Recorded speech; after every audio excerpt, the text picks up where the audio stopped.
Hey everyone, it's Zach, and today we are going to look at my own team report of the G-Max Copperajah Team that I use for online ranked doubles for Season 4, probably a little bit of Season 5 I'm going to use it, and then the May International Challenge. So we are going to look at a breakdown of this team, and we are going to talk about some things I liked about it, some things I didn't like about it, and just the team overall. So here is an overall showdown breakdown of the Copperajah Trick Room team.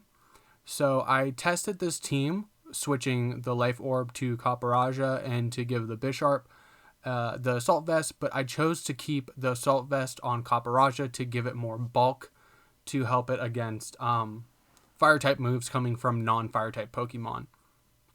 Now, I did go 25 and 20 overall in the May International Challenge at a 1553 rank, I believe, and placed around the high 6,000. So not the best results, but there were a lot of problems I saw with this team and just a lot of stall.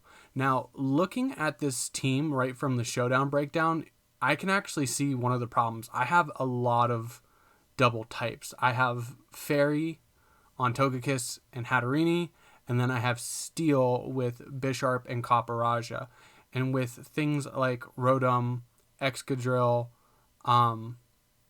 Tyranitar being such big players in the metagame right now, and being able to threaten 4 of my Pokemon outright very easily, it was a problem, but I was able to handle those matchups very well, and we'll talk about that a little later.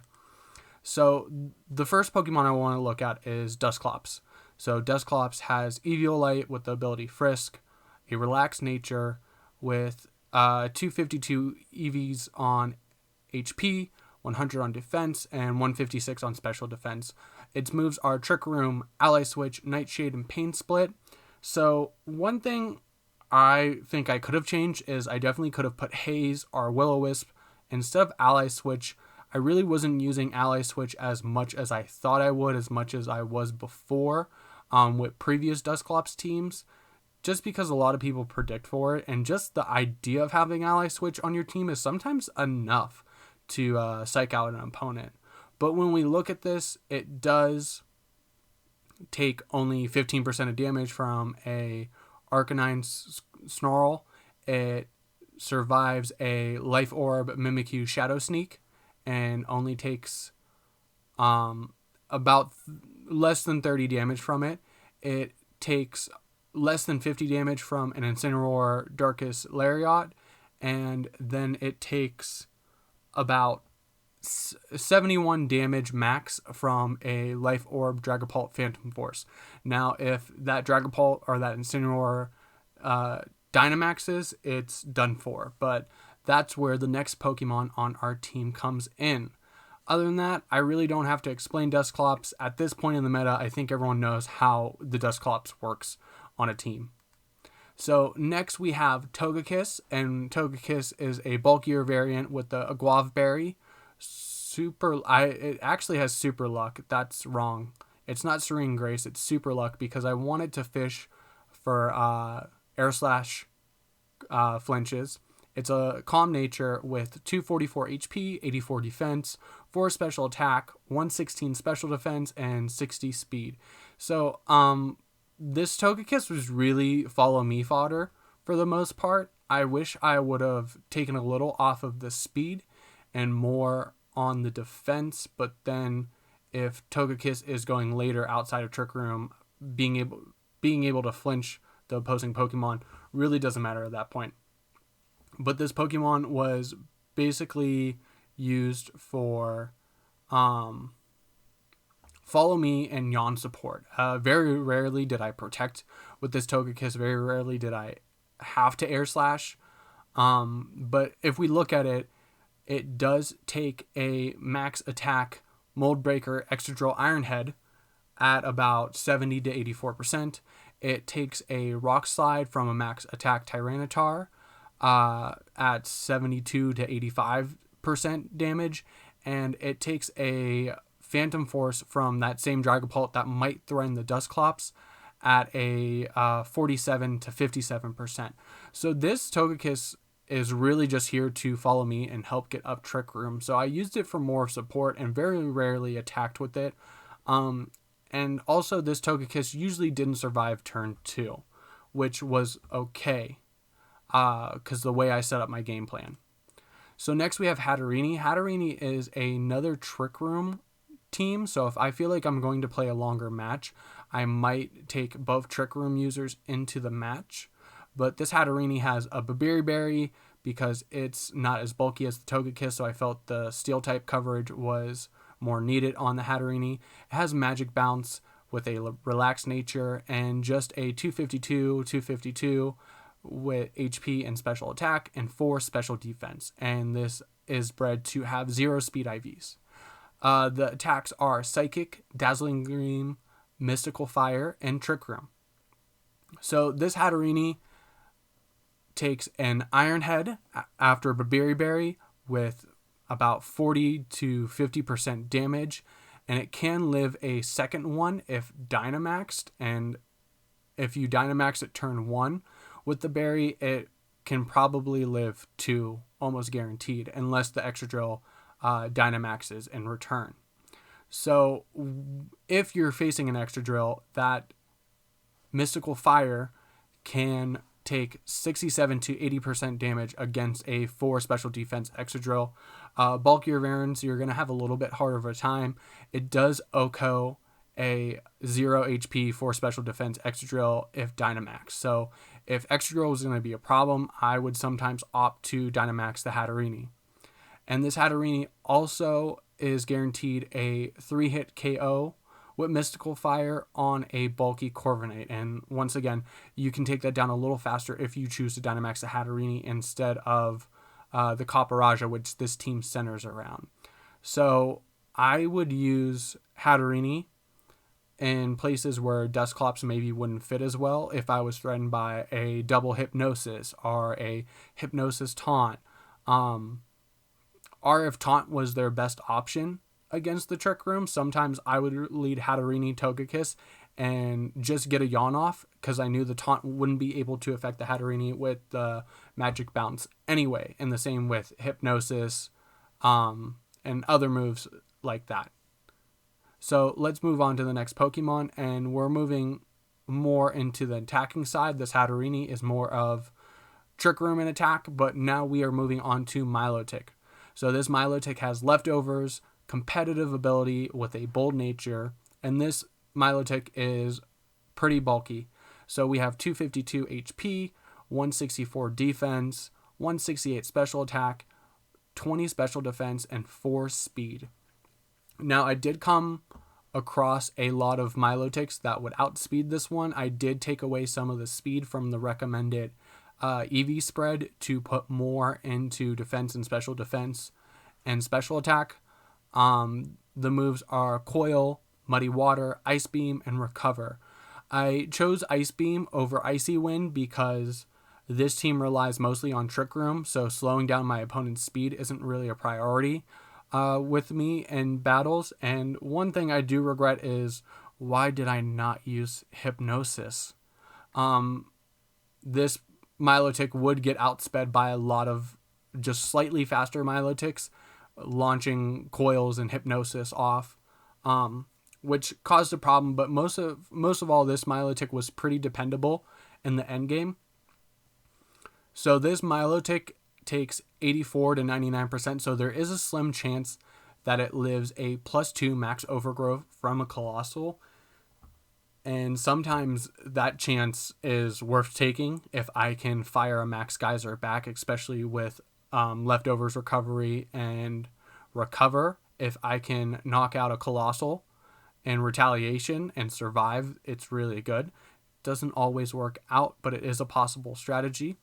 So from a 48 special attack Rotom Wash, this Milotic takes 2 Thunderbolts with 45 to 55% each chance, but it's getting Leftovers recovery. And then this Milotic takes a Giga Drain from a Venusaur with about 25% HP left to spare. So this Milotic was built more for defense and just to chip a team down with muddy water accuracy drops and to just stay on the field and cause a problem and be a distraction to the other Pokemon.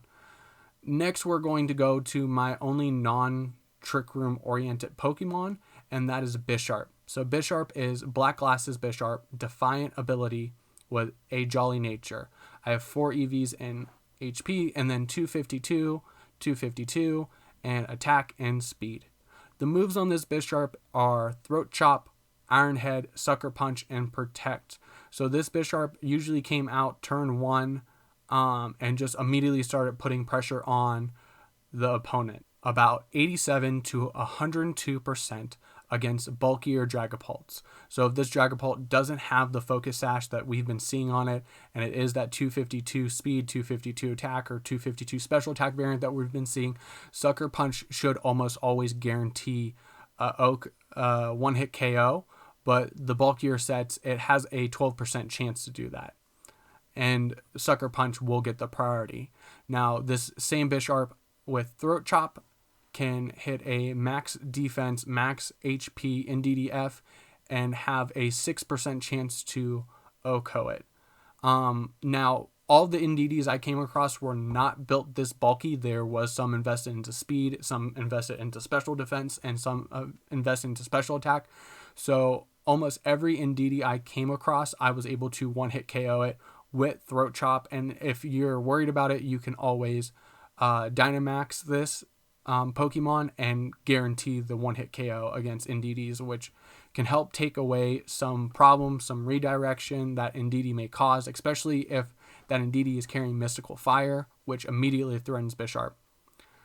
A Bisharp's Iron Head can do about 58 to 70% damage to a Tyranitar. Now, most of the Tyranitars we see now are carrying weakness policy, are Assault Vests, so you do have to get more chip on it to guarantee that you're knocking it out. But if you can bring that Tyranitar down to the 30% range, you can almost guarantee that the Bisharp will knock it out with an Iron Head. And this Iron Head also does about 55 to 65% damage against max HP, max defense, even like Clefairy, even with the Friend Guard. So Friend Guard can be a problem and let other Pokemon cause trouble. With Bisharp, you can do some big damage to a Clefairy very quickly and get it off the field as soon as possible. Next, we're going to move on to the center of this team. I really wanted to build a team with G-Max Copperajah. I think that G-Max Copperajah is pretty cool, so I took the best one that I was able to catch with the ability Sheer Force and built a team around it. Now, this Copperajah has the Assault Vest with the ability Sheer Force and a Brave nature. It has 252 in HP, 156 in defense, and 100 in special defense. And I actually think this is the same as the Dusclops, except the EVs and defense and special defense are swapped. So I do have 8 IVs on for speed on this Pokemon. If you can get lower, that's better. This Copperajah with the 8 IVs was still being outsped in Trick Room by Torkoal and some Rhyperiors. So that's something you do have to look out for, especially the Torkoal. The moves are Iron Head, Play Rough, Power Whip, and High Horsepower. Now, you see the Iron Head and Play Rough, and you're like, well, what about flinches? What about attack drops? Now, with Sheer Force, you get a boost on your attack, but you don't get the secondary effect. So Iron Head will not flinch with this Copperajah. So you're better off just leading it to Gigantamax. Now, looking at some of the damage calcs, we see that this Copperajah has 0 attack investment, which is one of the problems I came across, is that when push came to shove, this Copperajah just didn't have the output that I wish it did. But it is able to 2-hit KO a very bulky Togekiss, and then I believe a Gigantamax Steel Strike will knock it out. It does take a Max Flare from when non-Dynamaxed at 50%. If you Dynamax, you can bring that percentage down to the 22 to 26 range, so you can make it a 4-hit KO from a Max Flare, which is important because this Copperajah lives a lot of attacks from non-fire type Pokemon if they're using a Max Flare, if they're using a Heat Wave or a Flamethrower. If that Pokemon doesn't get a stab boost, Copperajah will probably live it. Now, another problem for this Copperajah was Excadrill. Now, Excadrill can threaten it, and it can live a high horsepower, but Copperajah can hit it back for just about the same percentage. Now, Excadrill does hit harder than Copperajah, but if you can chip down the Excadrill, maybe with a Nightshade from Dusclops or a Pain Split or a Muddy Water, you should be able to take it out without it being able to retaliate. Those are the Pokemon I use for each slot of the team. As you can see, this team really focuses around getting Trick Room up and keeping Trick Room up and letting Copperajah deal damage and get the spikes up and maybe a special defense boost from high horsepower. So let's get into the possible leads. So my first possible lead is my go-to lead, which is the Trick Room. So you go Togekiss and either Hatterene or Dusclops, and you can follow me in Trick Room. So the pros and cons of this is that you can almost guarantee Trick Room getting up. It's very rare that they're able to stop Trick Room from getting up. Rock Slide flinches could be an issue, but Togekiss keeps Hatterene and Dusclops safe for the first turn because a lot of people try to deal as much damage as they can if they think Trick Room's coming up. And one of the cons of this is Togekiss often becomes a martyr for Trick Room. So if you follow me, they're going to try to either double up or hit the Dusclops or the Hatterene.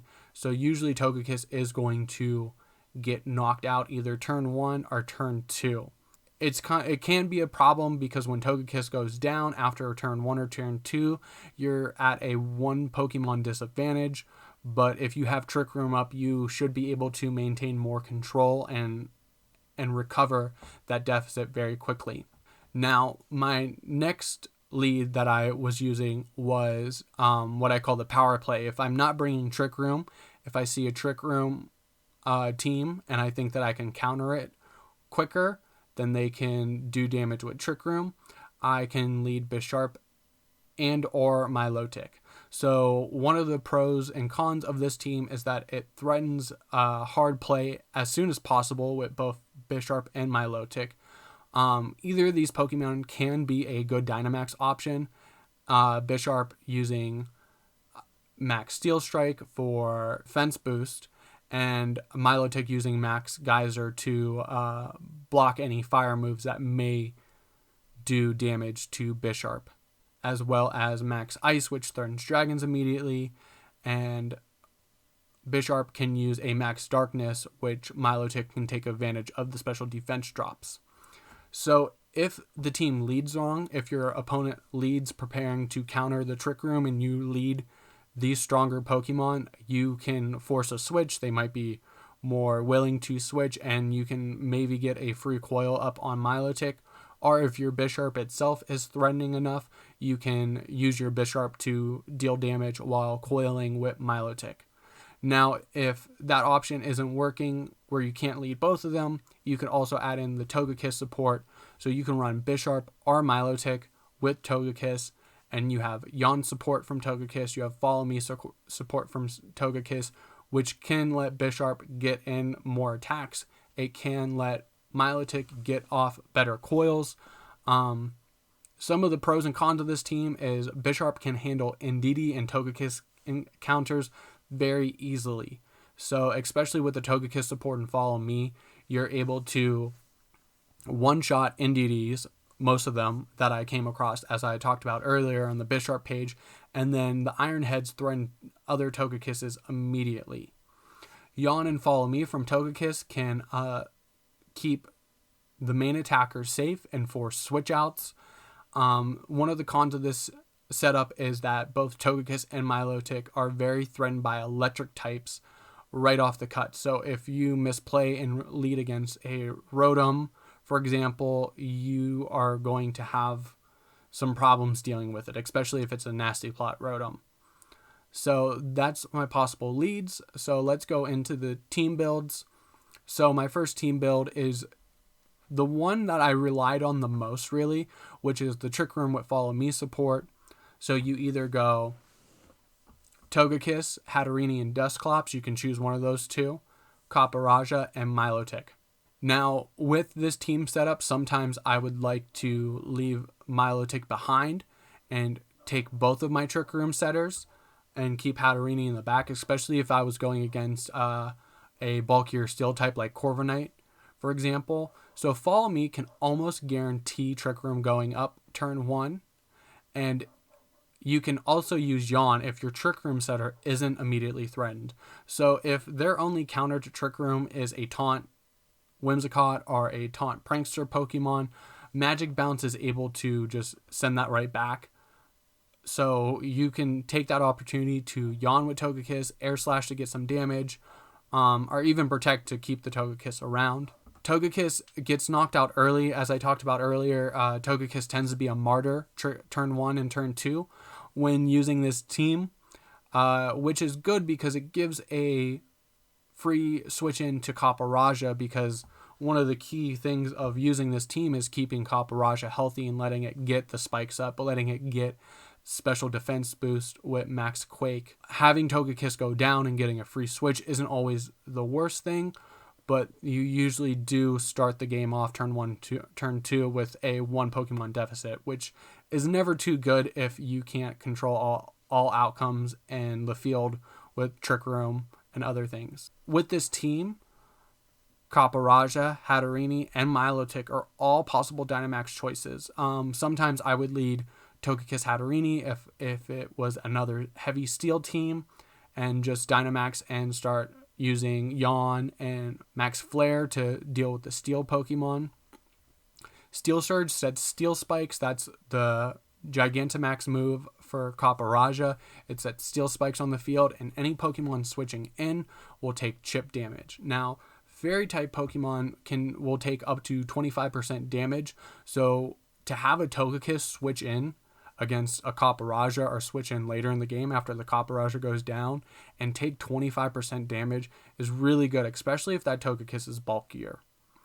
Something you need to watch out for when you're using this build is a Corviknight in the back. So there were a lot of times that Corviknight came in and bulked up against me, and with this team, if Hatterene isn't in, or if Hatterene goes down early, the Corviknight really isn't threatened much by anything else on this team.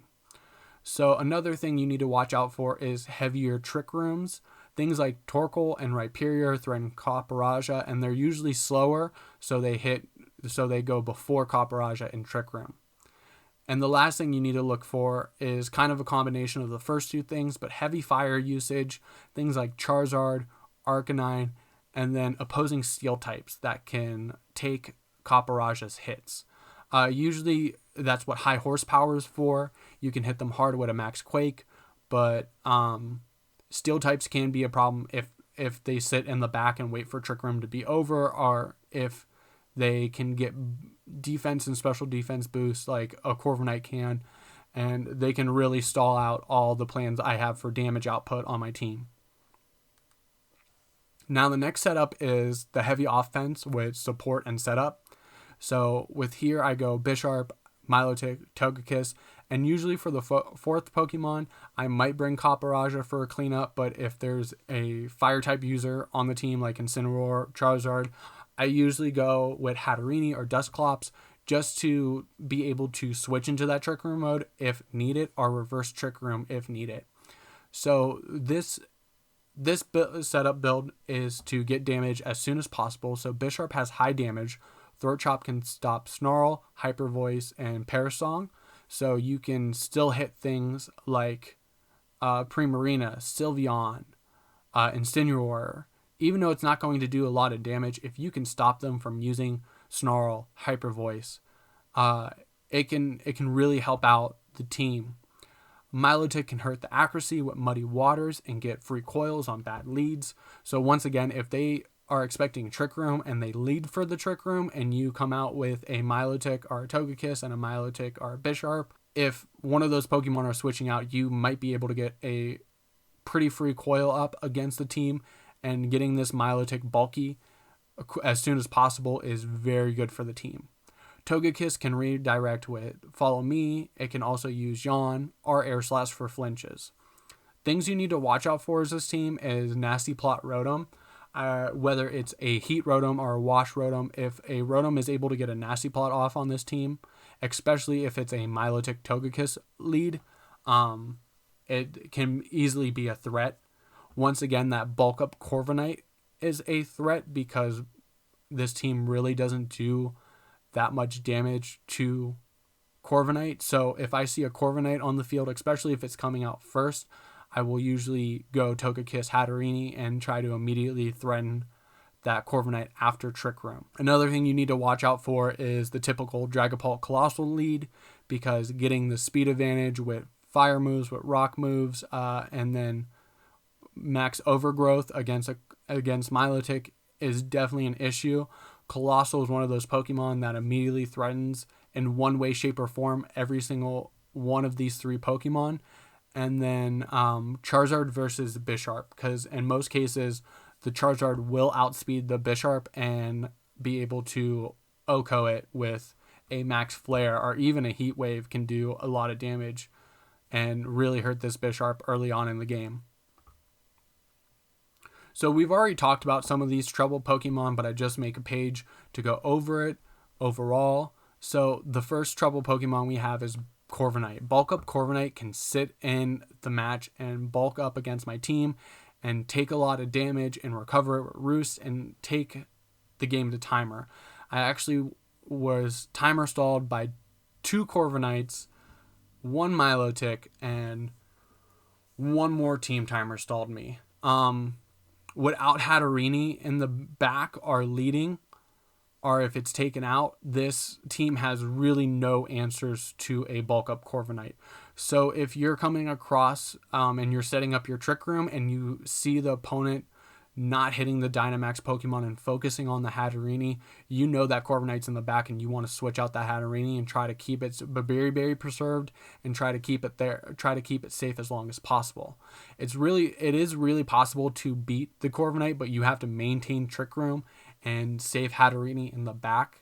I usually try to keep Hatterene and 1 Pokemon, because if you can get it down to a 2-on-1 against a bulk up Corviknight and you're able to double into it and keep Trick Room up and keep pressure on it, you can do better.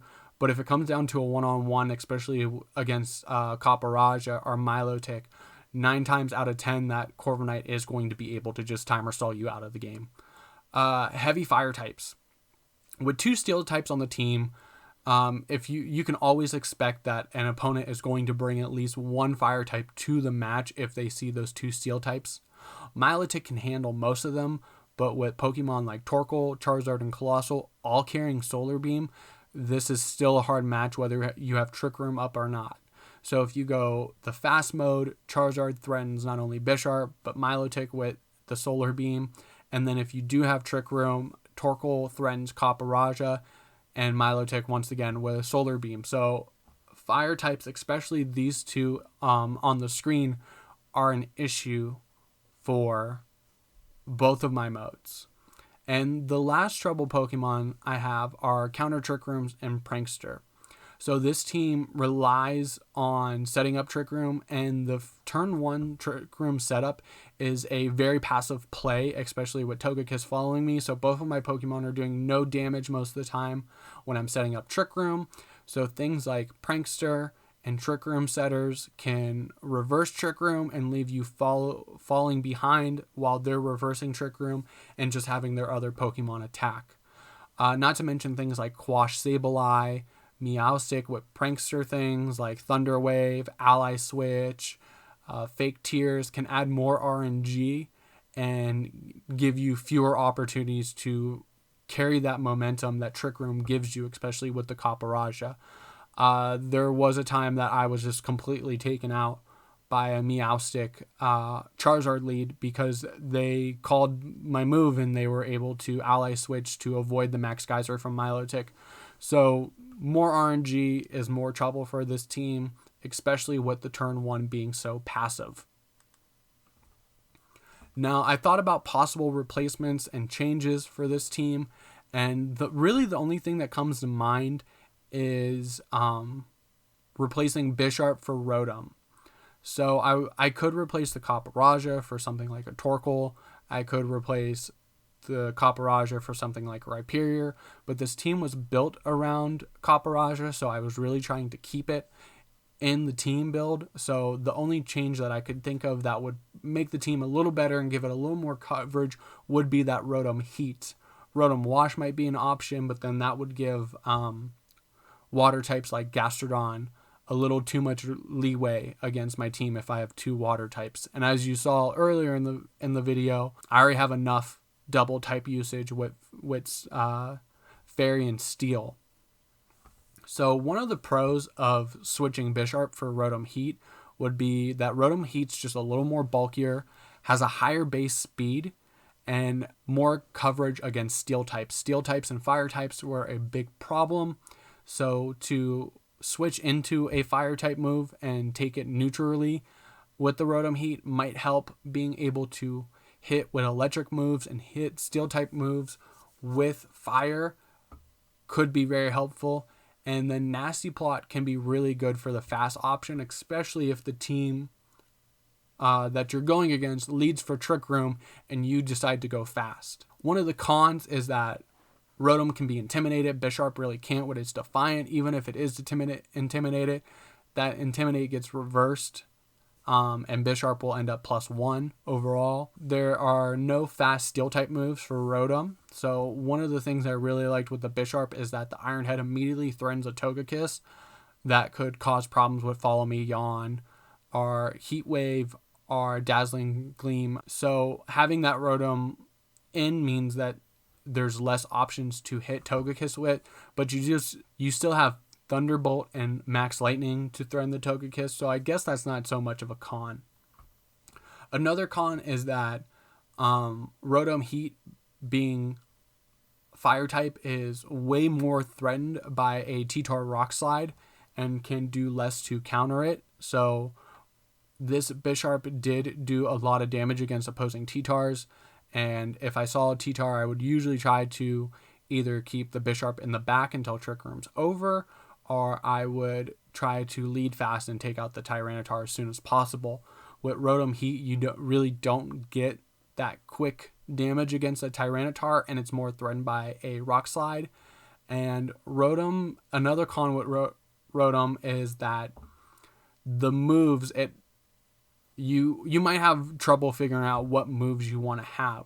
So Nasty Plot is a great option, but I also want a Dark type move to handle things like opposing Trick Room, to handle things like Indeedee, Dragapult. I have to decide, do I want to carry Protect on this Rotom, or do I want to go Dark Pulse, or do I want to drop Thunderbolt, or do I want to drop Overheat? There's so many good options that you have with Rotom, it's sometimes hard to figure out exactly what you want to use. But that is what I like about the team, that is what I dislike about the team, maybe how I would adjust the team moving forward. But here's the code if you want to try the team. I really don't share too many teams out, so this code will be up for a while if you find this later on in time and maybe you want to try the team out. And I want to say thanks to the sources that I used in team building in this video, getting calcs. I use Serene for the images and the Pokemon. It's one of the best sites for information about a lot of Pokemon stuff, whether it's just regular story mode or competitive information. Smogon is a better place to go if you want purely competitive information. You get suggested sets and breakdowns and some more information, as well as the Showdown program where you can test teams. I also use an app called Datadex. I actually have a video about it on my channel. I'll have that link down in the description. But that's really a mobile app I use that has a team builder that I use to start my teams and really tweak it, because it shows things like type coverage, type relations, what's your team weak against, your overall base stats of this team. And a newer one that I didn't use in the last video was Pikalytics. So Pikalytics shows usage stats for Pokemon while team building, and I used it while working with my team, making adjustments, and I also used it to find typical EV spreads for the damage calcs for my video. So Pikalytic really takes what's going on in the metagame, what people are building, and gives you a breakdown of that information so you can see which Dragapult spreads are more popular, which Togekiss spreads are more popular, and it allows you to calc and really try to counter the metagame. But anyways, I want to know, what did you think? Let me know down in the comments below what you think about this team. What do you think about this video? If you like it, go ahead and like that video. Tell me why you like it. If you dislike it, tell me why. Tell me how I can do better. And don't forget to subscribe if you like this stuff. I definitely want to make more competitive videos. And I also want to say thanks for watching. And one more thing. I did get a new mic. So if you have watched any of my previous videos, tell me, can you hear a difference between the sound quality and my previous videos to the videos I'm having now? I really want to know because I spent a decent amount of money and I hope that you do hear an improvement. But I've been Zach. This is my Copperajah team. And I want to just say thanks for watching again. And I'll see you guys in the next one. Bye.